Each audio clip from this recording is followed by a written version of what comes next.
Okay, आज हम start करने जा रहे हैं फर्स्ट हमारी क्लास होगी ये सोशियोलॉजी की, राइट। अच्छा, अब मेरा पैटर्न ये होगा कि मैं सिलेबस जो कवर कराऊंगा साथ साथ कराऊंगा। आज जितना हो गया और फिर उससे आगे लेके जाऊंगा और टिल कि कंपोजिट टाइप सिलेबस होगा, राइट। इसके अंदर मैं P1 P2 और वो सारा कुछ कंप्लीट A टू कंप्लीट करा के जान छोड़ूंगा, राइट। और जो मेरा काम होगा टू द पॉइंट होगा, जहाँ पे पेपर के हिसाब से आपको चीज़ें कवर कराई जाएंगी, ठीक है। Okay, let's begin. इसके अंदर मैंने नोट्स फॉर्म में ही कराऊंगा, ठीक है। सबसे बेस्ट तरीका वही है फ़िलहाल। सबसे पहले तो आ जाती है आपकी, क्या कहते हैं, डेफिनेशन क्या है सोशियोलॉजी की। सोशियोलॉजी की डेफिनेशन है कि socialisation is the process of interaction through which individuals learn the norms, values, roles, and behaviors necessary to participate in society. Basically socialisation ये होती है कि आप क्या कहते हैं, अब एक ये पर्सन ए है, ठीक है, और ये पर्सन बी है, आपस में बात कर रहे हैं, ये भी सोशलाइजेशन है। बेसिकली आप जब भी किसी चीज़ से इंटरेक्शन करते हैं, वो मैटर नहीं करता कि आप अपनी फैमिली से इंटरेक्ट कर रहे हैं, आप अपनी सोसाइटी से इंटरेक्ट कर रहे हैं, हम उससे सोशलाइजेशन ही कहते हैं। As far as the definition goes, आप लोगों को यही याद करनी है कि socialisation is the process of interaction, सबसे मेन कीवर्ड है, is the process of interaction through which individuals learn the norms, values, roles, and behaviors necessary to participate in society. This is the most simplest form of definition, right? अच्छा, आगे क्या आता है, की components of socialisation क्या होते हैं। यहाँ पे अब सबसे पहली चीज़ आ जाती है कि आपको पता होना चाहिए कि एजेंसीज ऑफ सोशलाइजेशन क्या होती हैं। एजेंसीज ऑफ सोशलाइजेशन क्या होती हैं, कोई कोई एक रफ गैस कि अभी मैंने आपको जैसे कि आपको एग्जांपल दी ना कि दो बंदे थे, राइट। आप समझें कि वो जो बंदे थे वो भी एजेंट ऑफ द सोशलाइजेशन है, राइट राइट। अच्छा, अब इसके अंदर मेन चीज़ें कौन कौन सी हैं, फैमिली, रिलीजन, एजुकेशन, राइट। ये तीन तो फिलहाल हमारे सिलेबस से रिलेटेड होंगी, लेकिन आपको पता होना चाहिए कि यहाँ पे बात ख़त्म नहीं होती। इसमें मीडिया आ जाता है, इसमें स्टेट आ जाता है, इसमें वर्क प्लेस आ जाती है। इन सारी चीज़ों को अगर आप इकट्ठा करें ना, ये कंट्रीब्यूट कराती हैं कि सोशलाइजेशन क्यों होती है, कैसे होती है और किन के बीच होती है, राइट। आगे क्या होगा, कंसेंसस दीज। अच्छा, व्हाट इज़ कंसेंसस। कंसेंसस का मीनिंग ही होता है कि आप लोग सारे एक बात पर एग्री कर रहे हों। इस्लामियात में ओ लेवल्स में मोस्ट रिपीटेड थिंग यही थी कि आप कंसेंसस कर रहे हैं, राइट। या तो वो करते थे, इजमा पढ़ते थे और क्यास करते थे, राइट। इजमा वाले टॉपिक के अंदर हम करते थे कि आपने क्या किया है कि कंसेंसस किया है। कंसेंसस क्या किया, यानी बीच में एग्रीमेंट किया है एक, राइट। यहाँ पे भी यही है कि क्या कहते हैं कि दीज इंस्टीट्यूशंस, ये सारे institutions promote agreement over the shared values and norms within society। एक एग्रीमेंट किया किन के ऊपर, शेयर्ड नॉर्म्स के ऊपर, शेयर्ड वैल्यूज़ के ऊपर विद इन सोसाइटी। बस इतनी सी ये बात है। आगे क्या होता है, अब आपको पता होना चाहिए कि ये जो मेरी सारी बातें कर रहा हूँ टू द पॉइंट रटी हुई होनी चाहिए, इसमें कोई वो है नहीं कि आपको ये ना भी पता हो। खैर, डेफिनेशन रटी हुई हो, it is the interaction between individuals, or sorry, it is the interaction through which the individuals learn about the norms, values, roles, behaviors necessary to participate in society। most simplest form of definition। फिर पता हो कि आपको क्या होना चाहिए कि socialisation की एजेंसीज कौन सी होती हैं, फैमिली होती है, रिलीजन होती है, education, media, state, work place. पता होना चाहिए, पता हो कि कंसेंसस क्या होता है, कि इन्हीं चीज़ों की, इन्हीं क्या कहते हैं, शेयर्ड वैल्यूज और नॉर्म्स के ऊपर एग्रीमेंट करना within society is consensus, simple as that. Next comes the types of socialisation. अब यहाँ पे असल गेम स्टार्ट होती है। टाइप्स ऑफ सोशलाइजेशन क्या है, एक प्राइमरी सोशलाइजेशन है आपके पास, एक सेकेंडरी सोशलाइजेशन है। अब आप बचपन में घर में अपनी सारी नॉर्म्स बिहेवियर सोसाइटी के बारे में हर चीज़ जो जानते हैं अपनी फैमिली से जानते हैं, राइट। ये आपकी प्राइमरी सोशलाइजेशन की एक वजह है, वजह कह रहा हूँ, एक एक है लाइक आपको जो फर्स्ट लाइक आप पैदा होते हैं, अभी आप इन्फेंट हैं, सबसे पहले जो आपने लर्निंग की है ना वो आपने अपनी फैमिली से की है, राइट। इसे कहते हैं प्राइमरी सोशलाइजेशन। अब पढ़ें कि आपके पास प्राइमरी सोशलाइजेशन में कौन आते हैं, आपकी फैमिली आती है और आपके पीयर ग्रुप्स आते हैं। अब पीयर ग्रुप्स कौन से, जो आपके क्लोजेस्ट फ्रेंड्स हैं। अब ये आई फील लाइक कि आप पीयर ग्रुप्स को अगर सेकेंडरी सोशलाइजेशन में इंक्लूड करेंगे तब भी वर्क करेगा, लेकिन हम अपने सिलेबस के अंदर अटैच रहेंगे कि ये पीयर ग्रुप्स जो होते हैं, आपके फ्रेंड ग्रुप्स जो होते हैं, ये प्राइमरी सोशलाइजेशन का हिस्सा हैं। ठीक है, जस्ट स्टिक टू दिस। अच्छा, आगे क्या आता है, क्या आपका इधर फोकस क्या है, learning basic societal norms and values. आपने फैमिली से क्या सीखा, पीयर ग्रुप से क्या सीखा, societal norms and values, understanding roles such as gender roles, how to behave as male और फीमेल। और क्या सीखते हैं आप अपने पेरेंट्स से या फिर अपने फ्रेंड ग्रुप से, developing beliefs values through early interactions, right. मतलब कि हर पहली चीज़ आपको मतलब कि आपको माशरे में रहना कैसे है उसके बारे में, सोसाइटल नॉर्म्स वैल्यूज़ हर चीज़ आपको आपके ये प्राइमरी सोशलाइजेशन में पता लगती है, जिसके अंदर आपके फैमिली और पीयर ग्रुप्स आ जाते हैं। ठीक हो गया। नेक्स्ट नेक्स्ट होती है सेकेंडरी सोशलाइजेशन। वो क्या है, इसके अंदर क्या क्या चीज़ें आती हैं। इसके अंदर आपके पास आ जाती है आपकी एजुकेशन, यानी आपकी स्कूलिंग, आपका मीडिया जो आपकी फेसबुक हो गया, ट्विटर हो गया, यूट्यूब हो गया, everything of thing like games हो गई, like everything included in media, वो आपका सेकेंडरी सोशलाइजेशन का ज़रिया है। वैसे आई फील है कि इसको प्राइमरी होना चाहिए, आजकल बच्चा पैदा नहीं होता उसके हाथ मोबाइल आ जाता है। अच्छा, पर है सेकेंडरी सोशलाइजेशन मीडिया। देन आ जाता है religion, yup religion, workplace and other institutions. Other institution में आपको पता है कि मैंने ऊपर इंक्लूड कराया था यहाँ पे, वर्क प्लेस वगैरह और वो सारा कुछ ऑफिस वगैरह everything. Education, media, religion, workplace and other institutions are the agents of secondary socialisation. अच्छा, इसमें आपको क्या क्या पता होना चाहिए, आपको पता होना चाहिए कि अंडरस्टैंडिंग ब्रॉडर सोसाइटल इश्यूज, ठीक है, adapting to roles and expectations in the larger social world, right। अब ये क्या है कि आपको ये जो सारी एजेंट्स हैं ये आपको क्या सिखाते हैं, आपको बताते हैं कि सोसाइटल इश्यूज क्या चल रहे हैं, और यही होते हैं जो आपको बताते हैं कि आपने क्या कहते हैं एक लार्जर सोशल वर्ल्ड के अंदर किस तरह डील करना है, राइट। आप स्कूल जाते हैं, आप स्कूल में आप किससे मिलते हैं, अपने टीचर्स से मिलते हैं, अपने फ्रेंड्स से मिलते हैं, अपना एक स्टाफ से मिलते हैं, आप अपने एक ऑफिस स्टाफ से मिलते हैं, लाइक उनके ज़रिए आपको पता लगता है कि आपने एक लार्जर सोशल वर्ल्ड के अंदर किस तरह ज़िंदा रहना है या किस तरह सरवाइव करना है। दोबारा पढ़ें, adapting to the rules and expectations in the larger society in the larger social world और understanding broader societal issues, right। बस इतनी सी बात है। अच्छा जी, आगे आ जाते हैं यहाँ पे कि फंक्शन ऑफ सोशल इंस्टीट्यूशन। अच्छा, इसको पता नहीं क्या हुआ कि the function of social institution socialisation.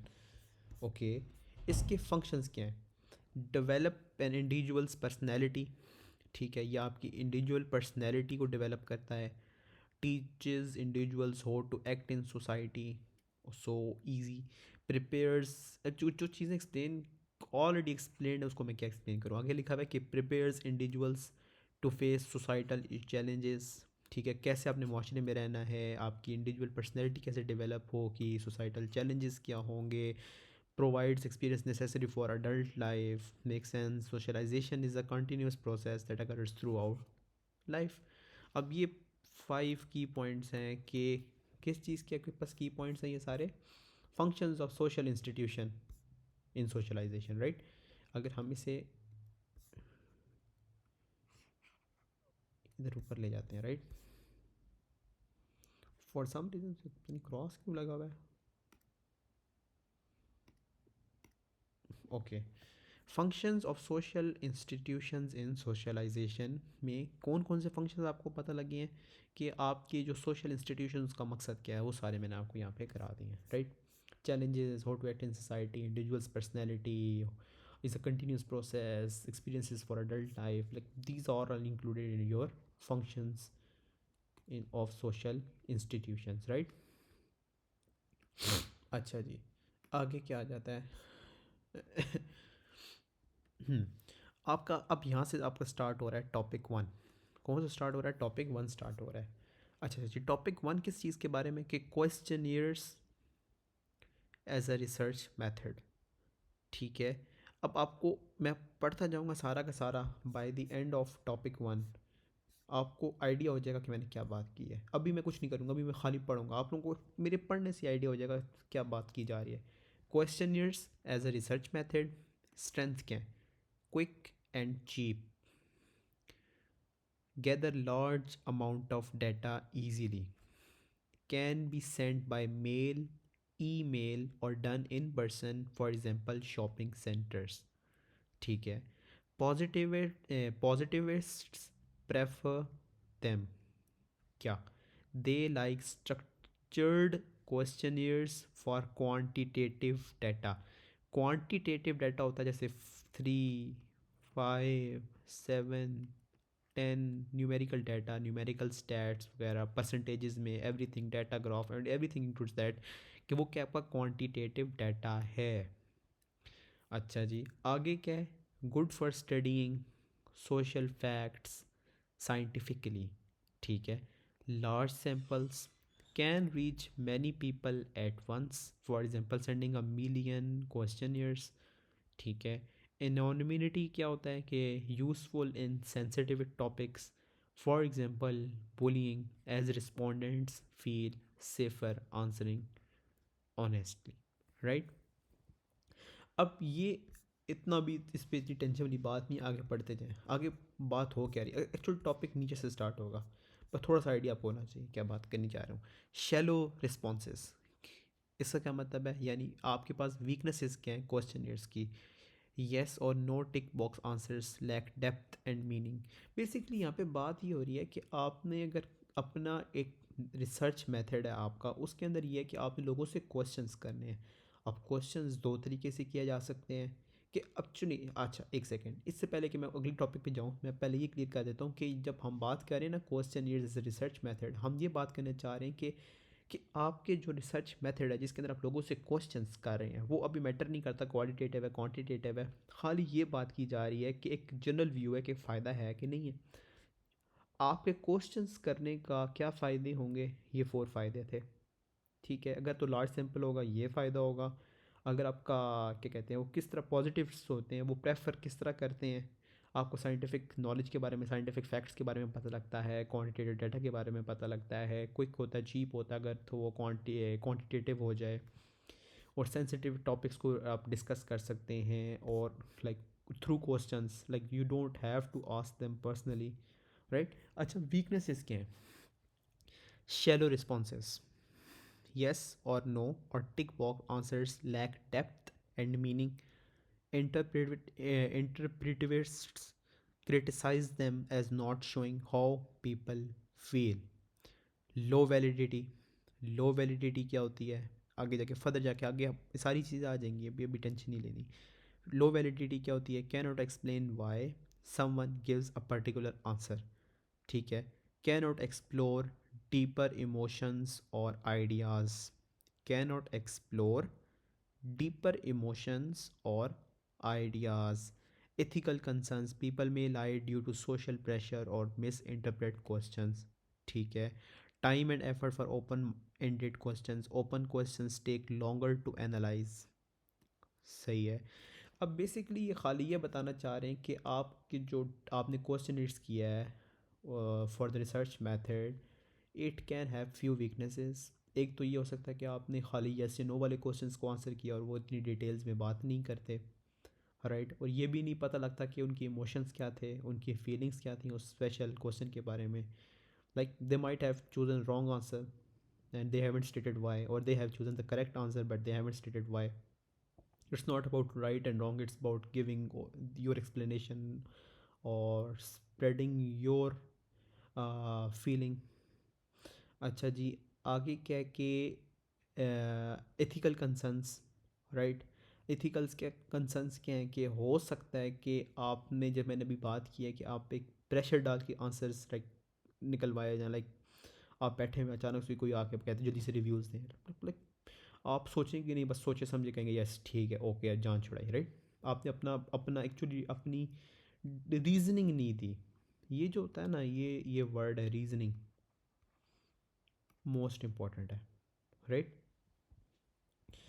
आगे क्या है कि time and effort for open ended questions, right. अब मिसाल के तौर पे आपको एक बंदा आपको मिल गया है जो उसने कहा कि नहीं मैं तो आपके क्वेश्चन के ऊपर एक ऐसे लिख के दूंगा। अब आपने, कोई एक बंदा तो नहीं होगा वो ऐसे वाला, हो सकता है कि आपको 100 पीपल ने लिख के दिया हो। अब आपने 100 पीपल के ऐसेस को पढ़ना है, एनालाइज करना है, कंक्लूजन रीच करना है, इट इज़ टाइम टेकिंग, है ना। अच्छा जी, आगे इंटरव्यूज़ एज रिसर्च मेथड, ठीक है। अब आपको ना यहाँ पे तीन चीज़ें मिलेंगी।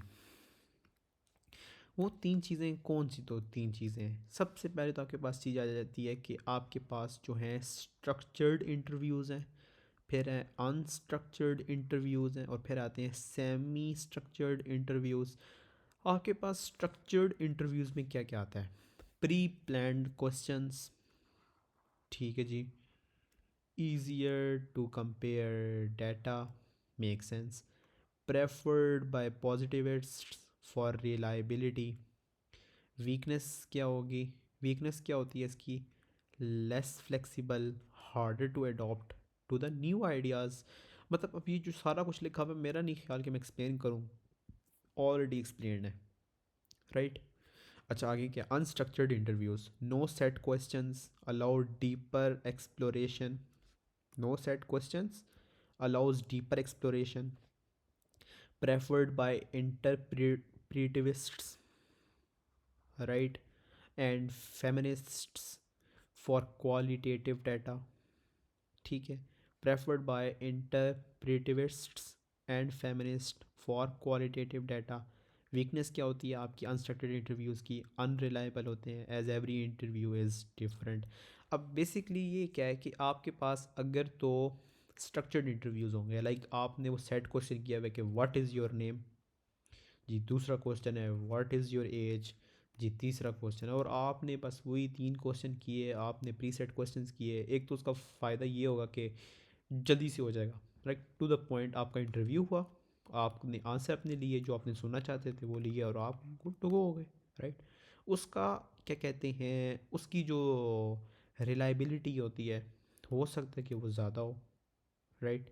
इसकी एक और बात भी होती है कि ये लेस फ्लेक्सिबल है, राइट। आप कोई और अपनी तरफ से नया क्वेश्चन नहीं कर सकते, ये बात भी है, राइट। अच्छा, आगे आ जाता है आपके पास कि अगर आपके पास आ जाता है सेमी स्ट्रक्चर्ड इंटरव्यूज़, हो सकता है कि उन सेमी स्ट्रक्चर्ड इंटरव्यूज़ के अंदर आपके पास एमसीक्यूज़ हों, हो सकता है उसमें आपके पास एमसीक्यूज़ ना हो, राइट। आपके पास ऐसे लिखने को दे दिया जाए।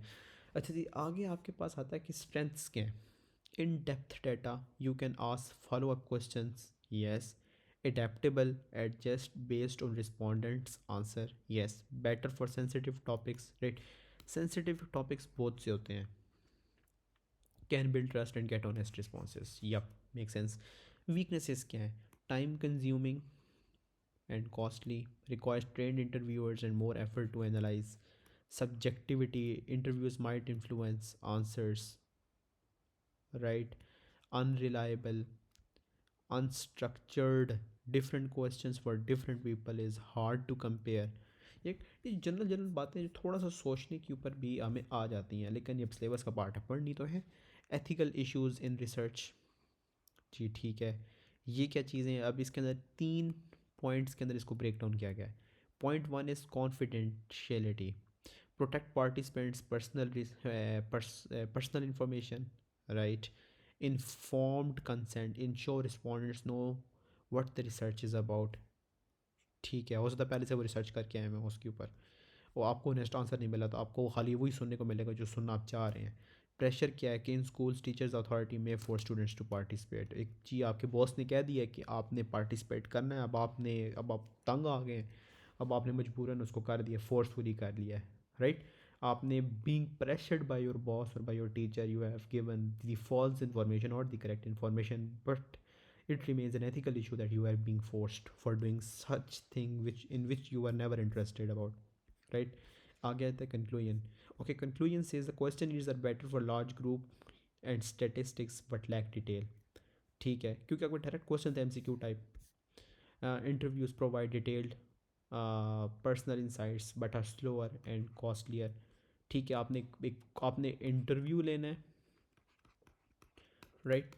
इसके लिए आपने बंदे हायर करने हैं, राइट। आपने बंदे हायर करने हैं। अब इतना आसान नहीं है, आपने अब लाइक टाइम टेकिंग है, कॉस्ट लगेगी, आपने क्वेश्चंस करने हैं तैयार, लाइक इट टेक्स टाइम। आगे क्या है, semi structure both balance both approaches, ये मेक सेंस। अब यहाँ से हमारे पास फर्स्ट टॉपिक कंप्लीट हो गया है। फर्स्ट टॉपिक में हमने क्या क्या चीज़ पढ़ी है, स्ट्रक्चर्ड इंटरव्यूज़ पढ़े हैं, अनस्ट्रक्चर्ड इंटरव्यूज़ पढ़े हैं, बेसिकली स्ट्रक्च और सेमी स्ट्रक्चर्ड इंटरव्यूज़ पढ़े हैं, राइट। उसके फ़ायदे उसके नुकसानात के बारे में हमें आइडिया हो गया। ये इस तरह की चीज़ है जो आप खुद भी कर लेंगे, इतना मसला नहीं आएगा। आगे हाँ, topic 2, primary data. Data collected personally by the researcher using methods like questionnaires, interviews, and observational studies, right? इसकी strengths क्या हैं? Complete control over the data collection process, ठीक है।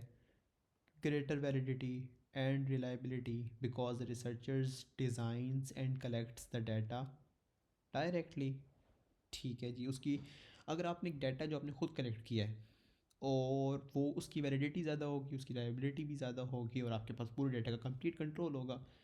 इसका नुकसान क्या है?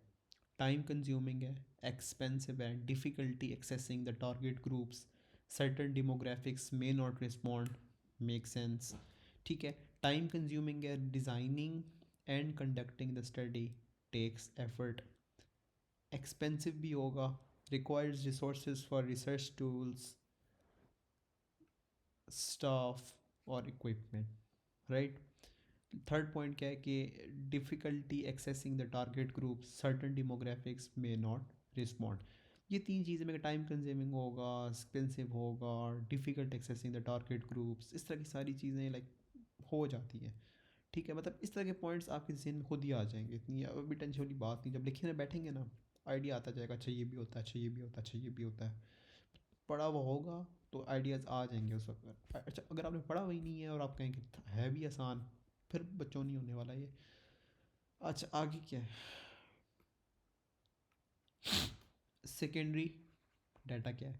Data that already exists, often collected by other researchers or organizations, for example government records or historical studies, ठीक है। स्ट्रेंथ क्या है कि सेव टाइम करता है, मनी करता है, एफर्ट करता है, can only be available source in certain situations, right. अगर आपने एक रिसर्च कर रहे हैं और उसकी कंप्लीट आपको खाली रेडिट पे मिली है फॉर एग्जांपल, ठीक है, अब आप बाउंड है कि आप इस रिसर्च को इस्तेमाल करें, ठीक है। और rare topics, historical, useful for historical and comparative purposes, ठीक है जी। आगे क्या है, लिमिटेशंस क्या है इसकी? लिमिटेशंस क्या है? Not always design for the specific needs of sociologist, ठीक है। कैन बी अनरिलायबल और biased depending on the source. अब आपको यहाँ से क्या पता लगा कि जो सेकेंडरी डाटा है जो आपने नहीं कलेक्ट किया, उसमें क्या है कि हो सकता है वो डाटा आपके मकसद के लिए, लाइक आप उसको जिस काम के लिए यूज़ करना चाह रहे हो वो उस काम के लिए एक्चुअली ना कलेक्ट किया गया हो, लाइक ठीक है। आपने एक वर्क था ए, ठीक है, आपने वर्क ए के लिए स्पेशली एक डाटा कलेक्ट करना है, ठीक है, राइट। और जो आपको डाटा मिल गया है, ठीक है, फॉर एग्जाम्पल आपने रेडिट पे गए, आपने डाटा निकाला अपनी मकसद का, आपने कहा ठीक है परफेक्ट, गुड टू गो है। आपने ये चीज़ रियलाइज़ ही नहीं की कि हो सकता है ये जो गुड टू गो डाटा आपको मिला है ये आपके मकसद का ना हो, ऑफ नो यूज़, राइट? क्यों? वाई? बिकॉज जो डाटा आपने लिया है, data was already collected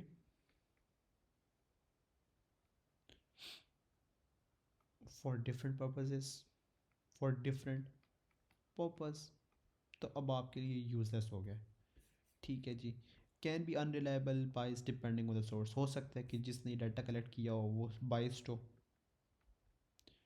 right? और अनरिलायबल हो सकता है कि उसका फेक हो, उसका सोर्स आगे से फेक हो। तो मतलब पॉइंटलेस है ये सारा डाटा। अब दो आपने पढ़ ली है, प्राइमरी डाटा और सेकेंडरी डाटा, और दोनों की आपने स्ट्रेंथ और वीकनेसेस पढ़ ली है। आगे क्या आता है? Quantitative data. आगे क्या आ रहा है आपके पास? क्वांटिटेटिव डाटा आ रहा है, राइट? अच्छा, आप इसको कर सकते हैं? एक चीज़, एक सेकंड, एक चीज़ सोच रहा था।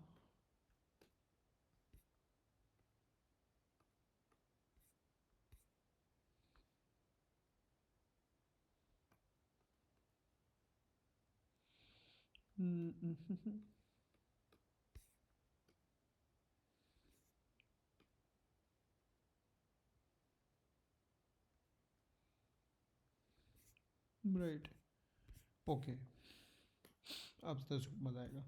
अच्छा जी, अब आपको पता है कि क्वांटिटेटिव डाटा कौन सा होता है? Data expressed numerically, for example raw numbers, percentages और रेट्स। ठीक है जी। स्ट्रेंथ क्या है? Easy to express relationships statistically, especially when explanations for behaviors are not needed। सही है। कि क्या लिखा हुआ है कि easy to express relationships between, easy to express relationships statistically, especially when explanations for behaviors are not needed। अब आपने एक डाटा कलेक्ट किया या आपने एक सैंपल कलेक्ट करना है, ठीक है? एक ऐसा सैंपल कलेक्ट करना है जिसमें आपको जस्ट यस और नो चाहिए, राइट? अब आपके लिए ये quantitative data most important role play करेगा, right? Statistical comparisons and other correlations can test whether the hypothesis is true or false। ठीक है। reliable, because it is easy to replicate, repeat the study। सही है। मतलब इसमें क्या, मैं क्या एक्सप्लेन करूँ, लाइक जो लिखा हुआ है वही मतलब है इसका। Allows researchers to remain objective. ठीक है जी, कि ऑब्जेक्टिव रहें, या ट्रू और या फॉल्स पे रहें, राइट? इसकी लिमिटेशंस क्या हैं? Can not capture people's normal behaviour और real responses in artificial settings. ठीक है जी। Provides narrow range of information, like ये सबसे इंपॉर्टेंट पॉइंट है, ये जो बोल्ड हुआ हुआ है ये।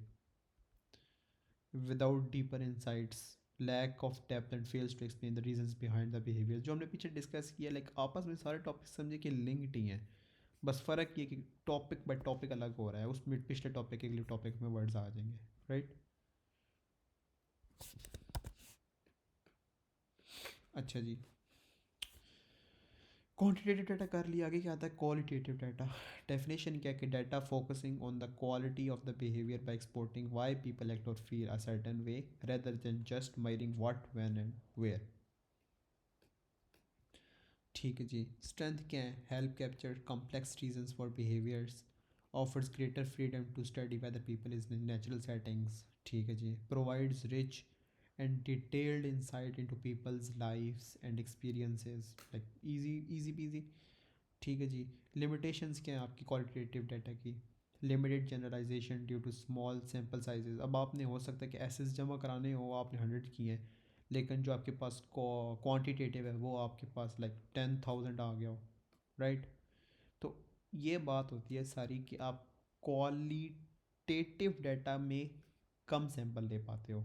Difficult to compare across time and locations as no two groups are the same, right? अब आपने अपना जो क्या कहते हैं क्वांटिटेटिव डाटा था, वो आपने क्या कहते हैं करा दिया, एक बार पाकिस्तान में करा दिया, एक आपने इंडिया में करा दिया। अब एक आपने क्वालिटेटिव डाटा कराया पाकिस्तान में, वही आपने इंडिया में कराया, कंपेयर करना किन्नू आसान है। जो आपने डाटा कराया था, क्या कहते हैं, क्वांटिटेटिव में, लाइक आपको समझ आ गई कि 60% पीपल वांट्स द एप्पल्स। अब आपने किया कि उनको एप्पल्स उनके फेवरेट हैं, और इसी तरह आपको 100,000 एसेस मिल गए हैं जिसके अंदर लिखा हुआ है जी, उनकी अपनी लिखी हुई है, क्या कहते हैं, एनर्जी लिखी हुई है, या उनका अपना इंटरेस्ट लिखा हुआ है, लेकिन वो इंटरेस्ट पढ़ना पड़ेगा। ऐसा तो नहीं होता कि आपको फ़ौरन समझ आ जाएगी, इधर तो टू द पॉइंट काम हो गया था। उधर तो आप कंपेयर करने के लिए प्रॉपर आपको स्टडी करनी पड़ेगी, राइट? तो आप क्या करेंगे, difficult to compare across time and locations, hard to replicate, making it less reliable, okay, requires intensive study which can be time consuming and costly। वही बात जो मैंने अभी की है, टाइम कंज्यूमिंग है और कॉस्टली है। ये पता नहीं किस तरह का पॉइंट है, hard to replicate, making it less reliable. Hmm अच्छा, रिलायबिलिटी क्या होती है? सबसे पहले तो मैं आपको बताता हूँ, रिलायबिलिटी में कहीं लिखा हुआ है इस तरह का? हाँ, अच्छा, आगे सेम टॉपिक है, अभी आपको समझ आ जाएगी, फिर मैं आपको बताता हूँ ये क्या है। ठीक है जी, यहाँ पे वो आ गई जो मैं बताना चाह रहा था कब से। अच्छा, यहाँ पे क्या है कि व्हाट इज़ रिलायबिलिटी। आपने एक मेथड किया, मेथड ए, राइट, मैंने भी मेथड किया, वही सेम मेथड, मेरा आंसर आया ट्रू, आपका आंसर भी आ गया ट्रू। ये आपका जो एक्सपेरिमेंट था, मेथड था, रिलायबल है। ठीक है, बस इतनी सी बात है। अब हम पढ़ते हैं कि इसकी बाय डेफिनेशन इसका कहा जाता है, research method has higher reliability if another researcher can repeat the study exactly and achieve the same results. Methods like structured questionnaires and experiments are often considered reliable because they follow standardized procedures। ठीक है, objectivity क्या होती है? refers to the ability to remain open minded and free from personal or political bias। अब आपने कोई method अपनाया है, उस मेथड में आपने अपना फेवरेट, या फिर आप कहें कि आपने कोई ऐसा काम किया है जो अनबाइस्ड है, वो उसकी ऑब्जेक्टिविटी हायर होगी उससे कि जिसके अंदर आपको एक मिसाल के तौर पे आपने आर्टिकल्स पब्लिश कराने हैं, लेकिन आपने अपने आर्टिकल्स में जानबूझकर पीटीआई की सपोर्ट की है, बार बार की है, तो हमें समझ आ जाएगा ये आपका जो डाटा है इसकी ऑब्जेक्टिविटी कम है, क्योंकि आपका जो रिसर्च पेपर था वो बाइस्ड था, राइट? आगे लिखा हुआ, ensures the research is neutral and not influenced by the researcher's own beliefs और ओपिनियंस। ठीक है, पॉजिटिविस्ट्स emphasize objectivity, aiming for scientific and unbiased results। जो मैंने अभी बताया वही बात है, मतलब इसके आपकी खाली मीनिंग्स क्लियर होने चाहिए। आगे क्या, वैलिडिटी क्या होती है? डाटा और evidence is considered valid if it accurately reflects the reality of those being studied. High validity often comes from qualitative methods, for example unstructured interviews, participant observation as they explore deeper meanings and contexts। ठीक है जी, इंटरप्रेटिविस्ट्स prioritize validity to understand individual subjective experiences, right? अब आपको पता होना चाहिए कि क्या है कि डाटा और evidence is considered valid if it accurately reflects the reality of those being studied. अगर आपका जो तरीका है वो एक्यूरेट है, अब आपके डाटा की वैलिडिटी इंक्रीज कर जाएगी। सही है। और हाई वैलिडिटी कब आती है? जब आप अनस्ट्रक्चर्ड इंटरव्यूज़ करते हो, पार्टिसिपेंट ऑब्जर्वेशन देते हो, डीपर मीनिंग को एनालाइज करते हो और उनके कॉन्टेक्स्ट को भी एनालाइज करते हो। ठीक है, कि आपके पास जो इंटरप्रेटिविस्ट होते हैं वो वैलिडिटी को प्रेफर करते हैं। आगे रिप्रेजेंटेटिवनेस क्या होती है? Refers to whether the sample is typical of the larger population। A representative sample allows sociologists to generalize their findings to the broader level, right? Larger and random samples are often used in positivists approaches for representativeness। अब आपको बस इतना पता होना चाहिए कि आपका ऐसा डाटा या आपने जो भी काम किया उसकी रिप्रेजेंटेटिवनेस ज़्यादा कब होगी? जब आपका जो रिसर्च मेथड था वो जनरलाइज कर लिया गया सबके लिए, मतलब वो इतना अच्छा था, बस समझिए उसकी रिप्रेजेंटेटिवनेस ज़्यादा थी। रिलायबिलिटी मैंने बताया कि अगर आप कोई और करे और सेम रिजल्ट्स आए। ऑब्जेक्टिविटी क्या होती है कि आप बाइस्ड ना अनबाइस्ड रहें। वैलिडिटी क्या होती है कि आपकी एक्चुअल जो एक्यूरेट मेथड होगा उसे आप कहते हैं हाई वैलिडिटी होगी। रिप्रेजेंटेटिव क्या होता है कि आपका बाकी भी जनरलाइज कर लें कि आपका जो मेथड था करेक्ट था, या फिर आपकी एग्री कर लें आपके मेथड से। आगे connections between theory and methods. आपके पास दो चीज़ें आती हैं, पॉजिटिविस्ट्स, इंटर इंटरप्रिटिविस्ट्स। अच्छा जी, पॉजिटिविस्ट्स कौन होते हैं कि जो प्रेफर करते हैं मेथड को with high reliability, objectivity and representativeness, right. ये मेन चीज़ें थी, high reliability, objectivity, high reliability, objectivity, representativeness, right. अब आपको पता होना चाहिए कि पॉजिटिविस्ट्स कौन होते हैं, जो प्रेफर करते हैं कि आपका डाटा रिलायबल होना चाहिए, यानी अगर कोई और परफॉर्म करे सेम रिज़ल्ट आए। ऑब्जेक्टिविटी क्या भी मैंने पढ़ाई है कि आपके पास अनबाइस्ड होना चाहिए और रिप्रेजेंटेड सबके लिए सेम होना चाहिए। अच्छा जी, इंटरप्रेटिविस्ट कौन होते हैं, focus on method with high validity, जो कहते हैं आपका भाई दिन करेक्ट होना चाहिए काम आपका। Participants observation and unstructured interviews के ज़रिए आपका की जो हाई वैलिडिटी इंक्रीज हो जाती है, right. Able to understand individuals meaning and context even if the research is less generalise, right. अब आपको दो फ़र्क पता लग गए हैं, पॉजिटिव्स का और इंटरप्रेटिविस्ट्स का। पॉजिटिविस्ट कहते हैं कि आपका हाई रिलायबल होना चाहिए, ऑब्जेक्टिविटी हायर होनी चाहिए, रिप्रेजेंटेटिवनेस हाई होनी चाहिए, और इंटरप्रेटिविस्ट कहते हैं हाई वैलिडिटी होनी चाहिए, बस। अच्छा आगे आगे। अच्छा जी, okay. Most sociologist explains deviance and non-conformity, including reference to the subcultures, under socialization, marginalization, culture deprivation and social resistance. सबसे पहले जाती है सब कल्चर्स और डेवियंस आ जाती है। सब कल्चर्स और डेवियंस क्या होती है कि पहले तो ये बताएं कि आइडिया है कि डेवियंस क्या होती है, डिवाइड, डेवियंस होती है डिविएट कर जाना। अब आपका एक था क्या कहते हैं, ये आपके पास एक लाइन है, राइट। सब एक्चुअल सीधी लाइन भी आपके समझे आपके पास जो है ना, ये आपके पास एक्चुअल लाइन है, सीधी स्ट्रेट। और आप यहाँ से आपका जो आंसर आ रहा हो वो आप इस कर दें, सोच समझे कि अब ये वो पीपल हैं जो सोसाइटल नॉर्म्स,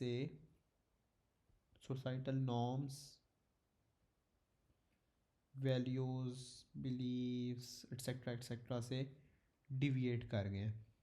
ये आप समझे कि डिवियंस होती है। नॉन कन्फर्मिटी मैंने कन्फर्मिटी पढ़ा दी है, इसका मतलब है नॉन कन्फर्मिटी है कि आपने एग्रीमेंट नहीं किया आपस में। सबसे पहला था subcultures. Subcultures are groups within society that have distant values and norms differing from the dominant culture. मिसाल के तौर पे पाकिस्तान के अंदर मेजॉरिटी क्या है, मुस्लिम्स की है। मेजॉरिटी किसकी है, मुस्लिम्स की है। माइनॉरिटी किसकी है, हिंदूज़ की है, राइट। आप समझें कि फॉर एग्ज़ाम्पल है नहीं, हिंदूज़ क्या है कि आप समझें कि एक सब कल्चर है जिनकी जो बिलीव्स हैं, वैल्यूज़ हैं, वो डिफ़र करती हैं किन से। अब मिसाल के तौर पे ये लोग कहते हैं कि आप क्या कहते हैं, बुद्धिज़्म इनके हिसाब से ठीक है, सही है। मुस्लिम्स कहते हैं नहीं ठीक, राइट। तो आप समझें कि ये जो सब कल्चर है हिंदूज़ का, इनकी अपनी डिस्टेंट वैल्यूज़ हैं, नॉर्म्स हैं जो डिफ़र कर रही हैं डोमिनेंट कल्चर से। बस इतनी सी बात है कि सब कल्चर्स क्या होते हैं। लेकिन जो यहाँ पे बात की जा रही थोड़ी और नेगेटिव होकर बात की जा रही है, उन यंगस्टर्स के बारे में बात की जा रही है जो नहीं समझती और अपनी वैल्यूज़ बना लेते हैं। अच्छा आगे क्या है, वेस्टर्न सोसाइटीज़। वेस्टर्न सोसाइटीज़ में क्या होता है कि sociologist have observed that some subcultures particularly working class subcultures hold values that differ significantly from wider cultures. एक ही बात है। अब इसमें एग्जांपल आती है मिलर। अब आपको याद होना चाहिए, ना सिर्फ मिलर याद होगा, उसके आगे से डेट भी याद करें। एग्जामिनर पे अच्छा इंप्रेशन पड़ेगा। अच्छा जी। ये मिलर भाई को रट रट लें 1962। इनका क्या बिलीफ था कि आप में टफनेस, सब जो होती है ना वर्किंग क्लास सब कल्चर्स होते हैं, इसमें 5 चीज़ें आती हैं: एटोनमी, फेट, एक्साइटमेंट, स्मार्टनेस। इन सारी चीज़ों को एक्सप्लेन किया गया फर्दर। टफनेस कहते हैं मस्कुलिनिटी और फिजिकल स्ट्रेंथ को। स्मार्टनेस कहते हैं gaining status among peers through dressing well, right. आगे है having fun and enjoyment to counter repetitive work. आप बोर हो जाते हैं तो आप क्या करते हैं, एक फ़न करने की कोशिश करते हैं थ्रू मेकिंग सब कल्चर, राइट। ये बेसिकली फीचर्स हैं सब कल्चर, वर्किंग क्लास सब कल्चर्स की, राइट। फेट क्या होता है कि आप हमेशा ऐसे ही गरीब रहेंगे या फिर आप हमेशा इसी सर्कमस्टेंसेज में रहेंगे। Believe that little confident to change the circumstances. Autonomy होती है resentment of authority and resistance to being controlled, right. Resistance to being controlled. ठीक है जी। आगे एक्सप्लेनेशन है। एक्सप्लेनेशन क्या कहती है कि आपके पास एक second, these values bring your working class males into conflict with wider society, जो ऊपर बात की है। Such is involvement in gangs and clashes with police. ये उन लड़कों की बात की है जो अपनी एक गैंग सिस्टम बना लेते हैं, राइट। और आगे क्या लिखा हुआ है कि डोमिनेंट कल्चर्स पर्सपेक्टिव, एक पर्सपेक्टिव है फ्रॉम डोमिनेंट कल्चर के बिहेवियर्स अपीयर डिविएंट, राइट। अब आपको एक चीज़ पता होनी चाहिए कि फॉर एग्जांपल पीयर ग्रुप्स हैं, पीयर्स हैं आपस में, राइट। और वो एक एक जगह काम कर रहे हैं, राइट। आपके पास क्या है कि वो काम कर रहे हैं वर्किंग क्लास। अब ये जो लड़के हैं सारे के सारे, इन्होंने अगर तो ये एग्री नहीं करते या इनके जो बिलीव्स हैं, अब मिसाल के तौर पे इनकी जो बिलीव्स हैं, इनके जो नॉर्म्स हैं, इनकी जो सोशल वैल्यूज़ हैं वो डिफ़र करती हैं मेन वाइडर सोसाइटी से, राइट।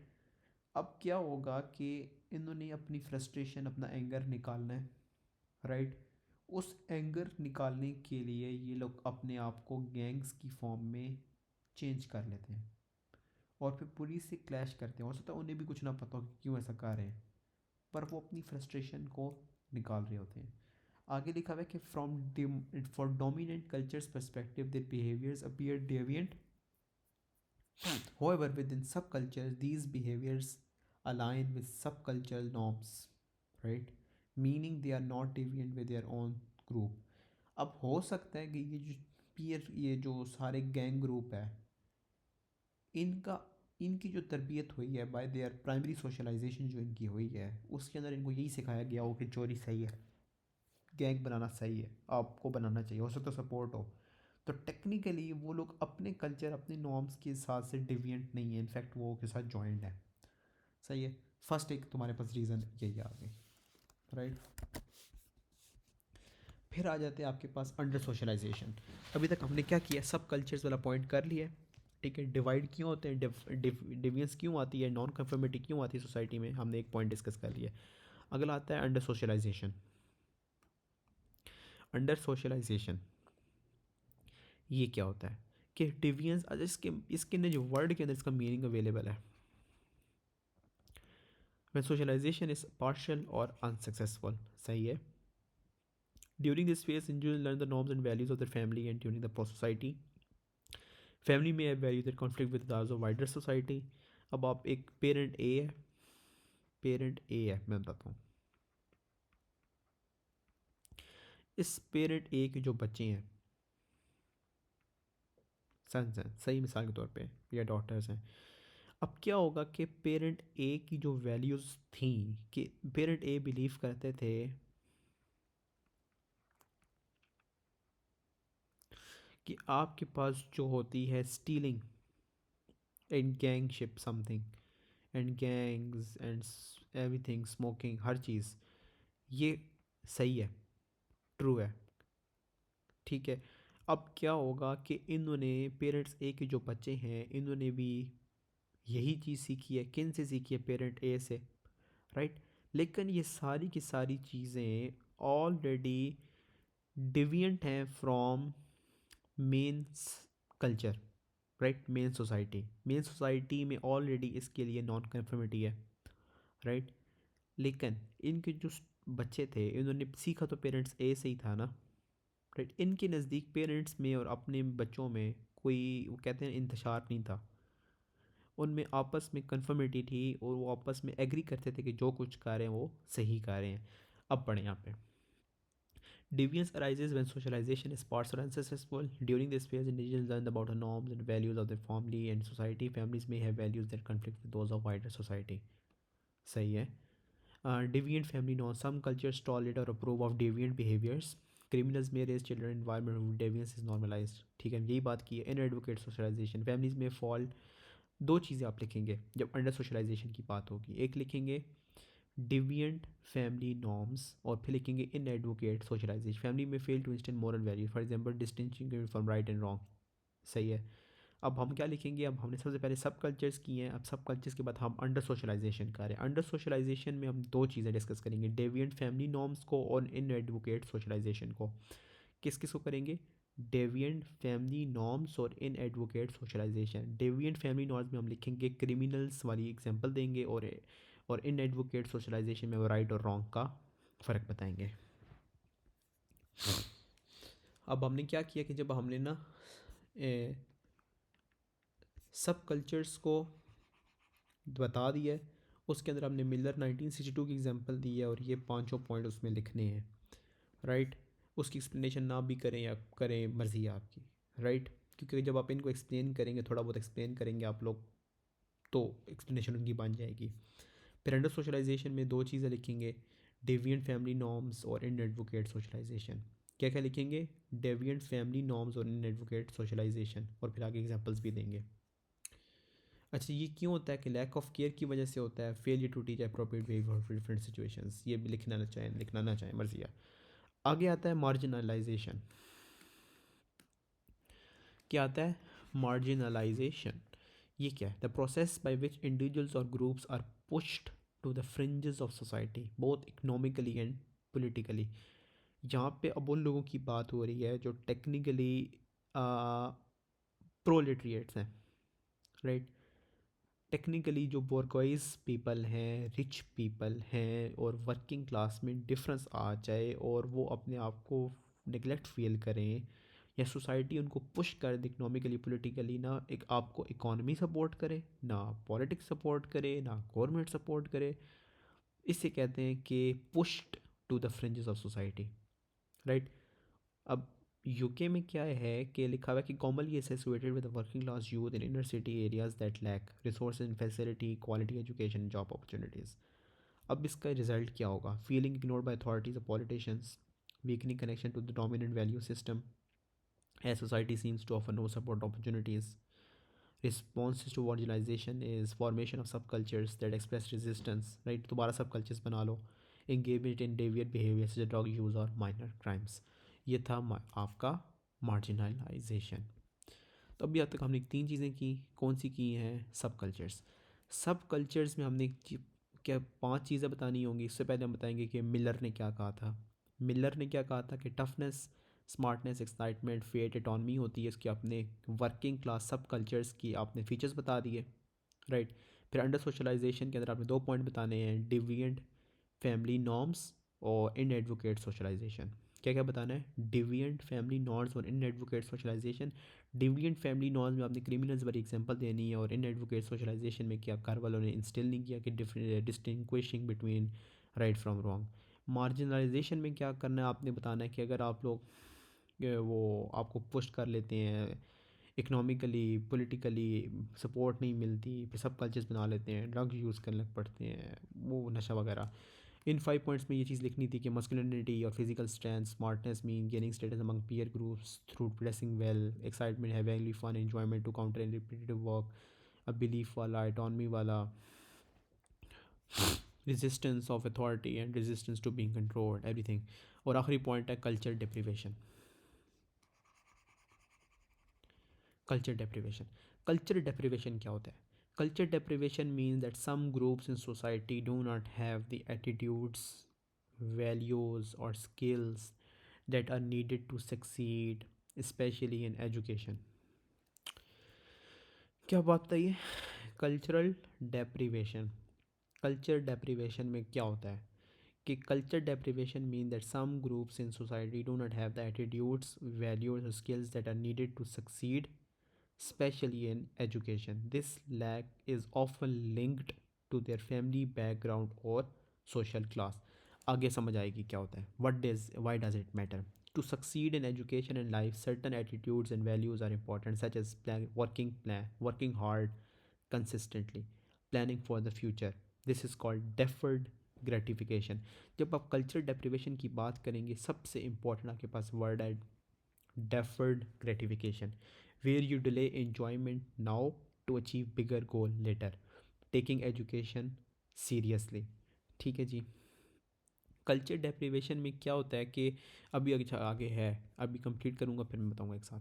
मिडिल क्लास फैमिलीज़ क्या करती हैं? Often teach childrens these values, working hard now for better results later, help their children with school work, to teach them with the importance of qualifications, give their children an advantage in school and life.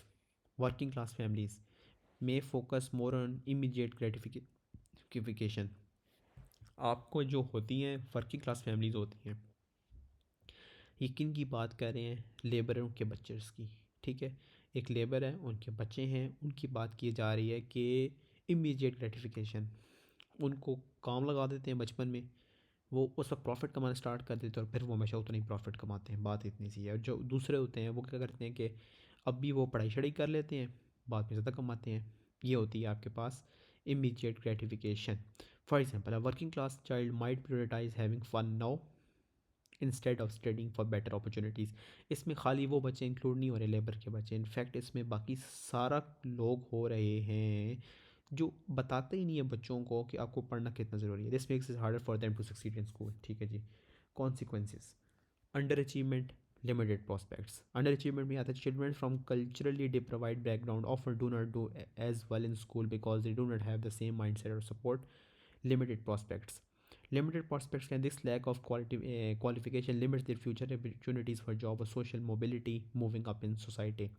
आगे लिखा हुआ है in short, culture deprivation isn't about intelligence or ability. It's about lacking the attitudes, values, and habits that people succeed in education and life. Key terms are deferred gratification. Putting off fun now to work for future access is a value often missing in culturally deprived families. Right. अब मैंने एक second,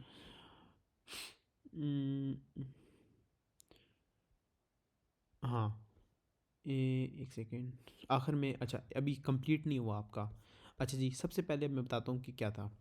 सबसे पहले हमने किया cultures, सब cultures में मैंने बताया मिलर 1962 का. मिलर 1962 में हमने 5 पॉइंट्स डिस्कस करने होते हैं: टफनेस, स्मार्टनेस, एक्साइटनेस, फेट, एटॉनमी. टफनेस में मस्कुलिनिटी एंड फिजिकल स्ट्रेंथ आ जाती है. स्मार्टनेस में कि आप क्या आ जाता है, gaining status among peers through dressing well. Excitement में आपको पता है क्या आ जाता है. फेट में भी आपको समझ आ गई क्या आता है. एटॉनमी में भी आ जाता है resentment of authority and resistance to be controlled. Under socialisation में क्या आता है कि डिविएंट फैमिली नॉर्म्स आ जाती हैं. इन एडवोकेट सोशलाइजेशन आ जाती है. दो चीज़ें, डिविएंट फैमिली नॉर्म्स और inadequate socialization. Deviant family norms में हम क्रिमिनल वाली एग्जांपल देंगे और इन एडवोकेट सोशलाइजेशन में हम क्या देंगे, distinguishing from right from wrong. ठीक है. फिर आपके पास आ जाता है मार्जिनलाइजेशन आ जाता है. मार्जिनलाइजेशन क्या होता है कि इसके अंदर आप लोग हमेशा बताएंगे कि आपको पुश किया जाता है कि आप सब कल्चर्स फॉर्म करें, ड्रग अब्यूज़ और माइनर क्राइम स्टार्ट कर दें because you are frustrated by the government and from this economic thing going on in the country and political thing. Right. आगे जाता है कल्चर डेप्रिवेशन. कल्चर डेप्रिवेशन में आपके पास आ जाती हैं दो चीज़ें आ जाती हैं. एक आ जाती है डेफर्ड ग्रेटिफिकेशन. डेफर्ड ग्रेटिफिकेशन कहते हैं कि आप क्या करें कि इन्जॉय अभी ना करें, पढ़ाई पे फोकस करें ताकि फ्यूचर आपके प्लान्स अच्छे हों. राइट, इतनी सी बात है. और अच्छा जी, क्या क्या जाता है डेफर्ड ग्रेटिफिकेशन में? मैंने आपको क्या बताया कि आप अभी इंजॉय ना करें, अपनी पढ़ाई पे फोकस करें. ये एक माइंड सेट है कि जो बचपन से ही बनाया जाता है बाय मिडिल क्लास फैमिलीज़। एक फैमिलीज़ होती हैं, उन फैमिलीज़ का क्या नाम है, वर्किंग क्लास फैमिलीज़, जो प्रेफर करती हैं इमीडिएट ग्रेटिफिकेशन को, जो कहती हैं अभी खेलो कूदो, बाद में देखा जाएगा। वो बाद में क्या देखा जाता है, कुछ भी नहीं देखा जाता, बस इतनी सी बात है।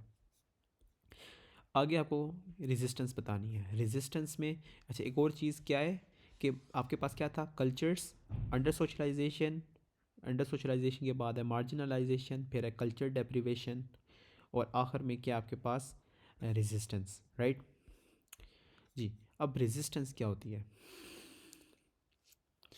conflict in society. New Marxists believe that society is divided into two main groups, the ruling class and the powerless class. The ruling class bourgeoisie होती है और powerless proletariats होता है. Discontent among peerless groups. People in peerless groups are aware that they are at a disadvantage. They don't fully understand the system of capitalism, right? How society works to benefit the rich, but they feel angry and frustrated about their situation. How they resist. Instead of starting a revolution or overthrowing a ruling class, which is hard to achieve, the powerless group express their anger in smaller symbolic ways. For example, youth subcultures like mods or skinheads use their style, music, or deviant behavior as the way to rebel against the dominant culture. ठीक है, why do young people resist more? Young people are more likely to resist because they're often free from responsibilities like supporting a family or keeping a job. They feel rejected by society and respond by rejecting society's values in return. Their resistance is often shown through fashion, music, deviance, which are less risky but still noticeable.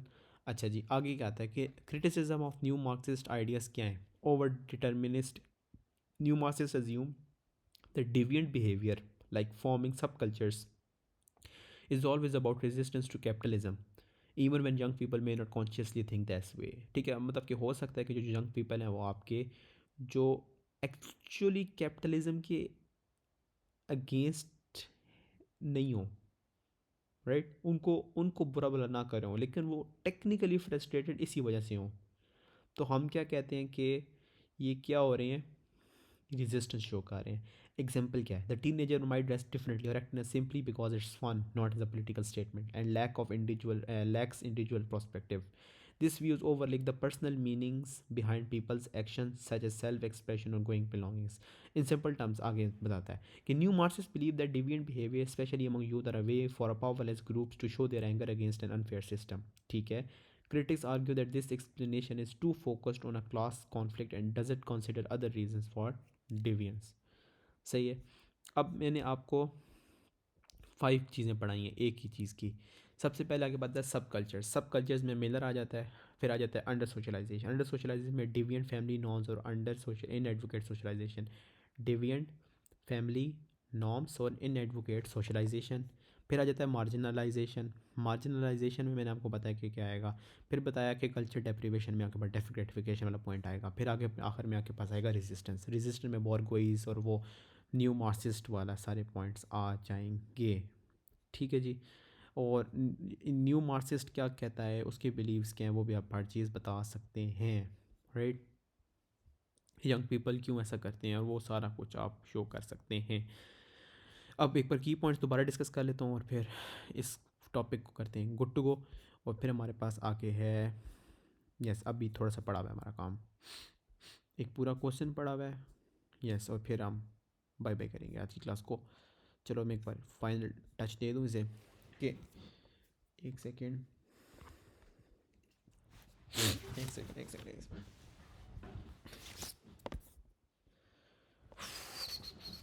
अच्छा जी, एक second. अच्छा जी, सबसे पहले हमने पढ़ा था कि सब कल्चर्स, राइट, सब कल्चर्स में आता है मिलर। मिलर में आ जाता है toughness, smartness, excitement, fate, autonomy. सबसे पहले सब कल्चर्स में Miller 1962, toughness, smartness, excitement, fate, autonomy. फिर इसकी एक्सप्लेनेशन कर देना। फिर अंडर सोशलाइजेशन में कहना है कि डिविएंट फैमिली नॉर्म्स है, इन एडवोकेट सोशलाइजेशन है। क्रिमिनल्स वाली एग्जांपल, राइट फ्रॉम रॉन्ग वाली एग्जांपल। फिर आ जाता है मार्जिनलाइजेशन वाली एग्जांपल। मार्जिनलाइजेशन आ जाता है, उसमें आप लोग अपना बताएंगे डोमिनेंट वैल्यू सिस्टम के बारे में, subcultures drug use minor crimes, right. Fringes of the society, push to the fringes of society, right. Subculture deprivation में डेफर्ड ग्रेटिफिकेशन वाला पॉइंट आप डालेंगे, और फिर आखिर में आपके पास आ जाता है रेजिस्टेंस वाला, जिसमें आप न्यू मार्क्सिस्ट क्या कहते हैं, राइट। राइट। ओके, और वो यहाँ पे स्किन हेड्स वाला पॉइंट दे सकते हैं, like notes and skin heads. ये मैंने जितने नोट्स हैं ना, ये सारे ना नीचे लिंक में दे दूँगा, वहाँ से एक्सेस कर लीजिएगा। अच्छा जी, अब आगे आ जाता है आपके पास ये वाला liberal feminism, Marxist feminism, radical feminism. मैं इसको एक्सप्लेन करता हूँ, पहले क्वेश्चन पढ़ लेते हैं।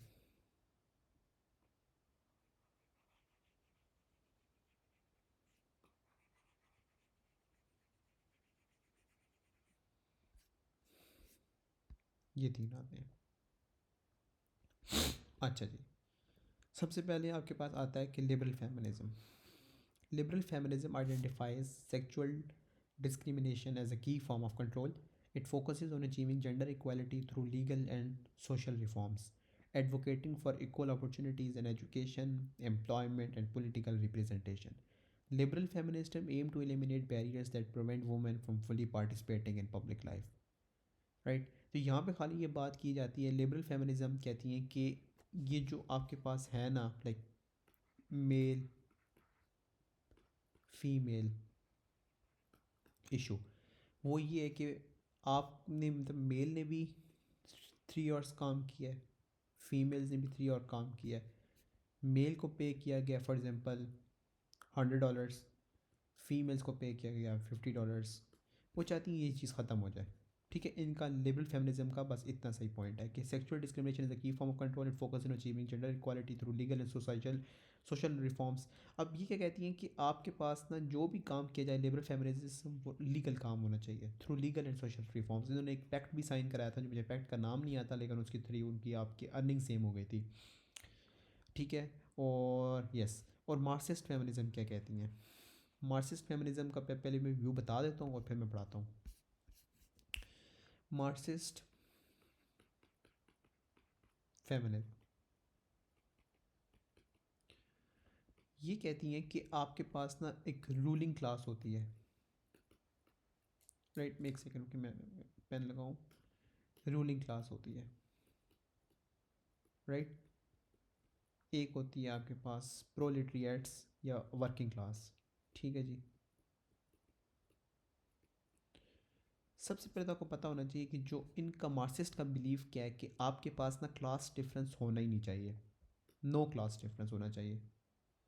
ठीक है, यानी अब सुनते जाएं कि नो क्लास डिफरेंस होना चाहिए, यानी आप में ये डिफरेंस ही नहीं होना चाहिए कि एक अमीर है गरीब है, सारे बराबर होने चाहिए, सबको बराबर पे किया जा रहा हो उतनी काम का। ठीक है, अब होता ये है कि एक्चुअली जो मार्क्सिस्ट फेमिनिज्म है वो ये कहती हैं कि होना ये चाहिए कि सबसे पहले लाइक वुमेन दो तरीके से डोमिनेटेड हैं सोसाइटी में। सबसे पहले इमेजिन करें, वुमेन ए ये इंडस्ट्री गई, सबसे पहले इसको गंदा काम मिला, फॉर एग्जांपल पैकेजिंग का मिल गया, राइट। और उसी जगह मेल भी पैकेजिंग कर रहे थे, और और ऑन और ऑन हायर पोजीशन, राइट। या हो सकता है वो मेरे को पोजीशन भी लो मिली हो। ठीक है, लो पोजीशन। अब इन्हें पे किया क्या, $500 मेल को, इनको पे किया $400। तो अब यहाँ पे क्या हुआ कि इनको सबसे पहले नुकसान कहाँ का उठाना पड़ा, एक आपको इंडस्ट्री का नुकसान पड़ाना पड़ा कि एक सिस्टम ऐसा था कि सिस्टम ने क्या किया कि वुमेन ए को लेस पे किया। ठीक है जी, क्या किया कि लेस पे किया। अब क्या हुआ, ये वुमेन ए शाम को घर गई, वहाँ उसने अपने बच्चों को भी संभाला, right, domestic labour, and she didn't get paid for it.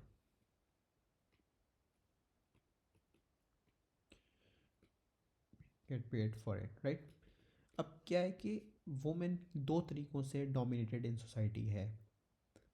किस तरह डोमिनेटेड बाय मेल सोसाइटी कह लें कि सबसे पहले तो क्लास डिफरेंस की वजह से इनको फ़र्क महसूस हुआ जिसमें इनको कम पे किया गया। फिर वही वूमेन जब घर गई, उसने घर का काम किया लेकिन उसको घर में पे ही नहीं किया गया। लेकिन मीन टाइम जो उसका हस्बैंड था या उसका फादर था, उसका ब्रदर था, वो उसी मीन टाइम काम कर रहे थे। Technically they were paid more than her. तो क्या हुआ, वुमेन हर एंगल से डिसएडवांटेज रही। राइट, इतनी सी बात। अब इसको पढ़ें। Argue that class inequality provide the context in which the female oppression, exploitation, and discrimination occur. In a competitive capitalist society, women are seen as economically disadvantaged, particularly due to their temporary absence from the workforce during and after pregnancy. This weaker market position is exploited by men to their advantage, reinforcing gender inequality. Marxist feminism feminists emphasize that the root of women's oppression lies in the capitalist system, which promotes the economic exploitation of women as workers and caregivers. Right? Basically अगर वो छुट्टियों पे भी जाती हैं, पीछे से mail काम कर रहे होते हैं टेक्निकली ना, during pregnancy everything, they don't get paid for any thing. और इसी तरह मेल को उसके दौरान पे किया जा रहा था। तो जब वो काम पे थी तब भी नहीं पे किया गया, सही। और जब घर गई तब भी नहीं पे किया गया। रेडिकल फेमिनिज्म क्या होता है? अब ये थोड़ी थोड़ी सी एक्सट्रीम होती हैं। ये कहती हैं कि जो पैट्रियार्की इसको ख़त्म कर दिया जाए, यानी मेल डोमिनेंस होनी नहीं चाहिए सोसाइटी में। To be the primary source of female oppression, it asserts that patriarchy is a universal feature of all human societies, leading to male dominance in both the public and private spheres. In public spheres such as workplace, women are often paid less and occupy lower status positions than men. In the private spheres, women are burdened with the majority of unpaid domestic labor. Radical feminists advocate for dismantle patriarchal structure in all areas of society to achieve a true gender equality. जो मैंने भी बातें बताई हैं वही बात है। बातें सेम सेम होती हैं लेकिन थोड़ा सा ना टर्म्स का डिफरेंस होगा, थोड़ा थोड़ा मेन मेन डिफरेंस होगा। राइट। अच्छा जी, आगे आ जाता है एक लास्ट क्वेश्चन, आई थिंक यही है। यप, ये क्या क्या factors explaining why individuals conform to the social expectations including sanction, social pressure, self interest, social exchange. सबसे पहला जाता है कि आपके पास के सोशल कंट्रोल क्या है। Social control refers to the ways in which society ensure that people conform to the social expectations, making social life orderly and predictable. Agencies क्या होती हैं? Family, peer education, media, religion, social individuals and enforce community. Specialised institution like the police and legal system that uphold societal rules more formality. Social control की सबसे पहले हम बात करेंगे। Mechanism of social control क्या है? Sanctions as pressures apply to the influence behavior, they can be positive or negative. Positive sanctions हैं, negative sanctions हैं। Positive sanctions क्या होता है कि आपको गिफ्ट्स वगैरह दिए जाएँ, राइट, प्रेजेंट्स वगैरह दे दिए जाएँ, या फिर आप कोई अच्छा काम करें, बिहेव वेल करें और आपको कॉलेज कोई सर्टिफिकेट दे दे, वो भी पॉजिटिव सेंशन है। राइट। और नेगेटिव सेंशन क्या? पनिशमेंट दे दी जाए, क्लास से निकाल दिया जाए, डेथ पेनल्टी थोड़ा एक्सट्रीम है like for legal thing. Right. ठीक है, मैं जल्दी जल्दी बता रहा हूँ। Like positive sanctions, like you are going to hear most in sociology. Negative sanctions punishment को कहते हैं। आगे आता है forms of social control. Forms of social control में आता है कि based on written rules such as law regulation that are uniformly applied to all members of society, enforced by specialized agencies such as police, courts, and legal system. Breaking these rules lead to the formal sanctions like fines, imprisonment, or expulsion. Examples में आता है legal codes, school policies, workplace rules, right? Informal control में क्या आता है? Operate in everyday setting without written rules or formal procedures. Enforce mechanism include ridicule, sarcasm, disapproving looks, or personal violence. फिर आती है दो चीज़ें, primarily apply to primary relationship, for example, family and friends. So they can also operate in secondary relationships, right? Examples आते हैं unofficial group norms और behavior within casual or close knit groups. दो तरीके से आपको कंट्रोल भी किया जा सकता है, राइट। सबसे पहले एक आता है सोशल कंट्रोल, राइट। और अब आपकी इम्पोर्टेंस क्या है सोशल कंट्रोल की? Maintaining order and predictability in society, society norms, both formal informal mechanism, sanctions, right. Structure rules, informal social life creates balanced frameworks for regulating behavior in social context, right? फिर आता है social pressure. Belonging to a group,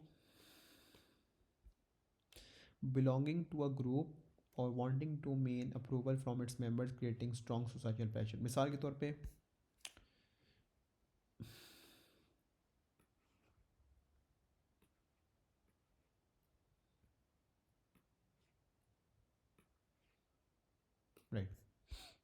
ये क्या है, ए है, B है, सी है, D है, पर्सन है, राइट।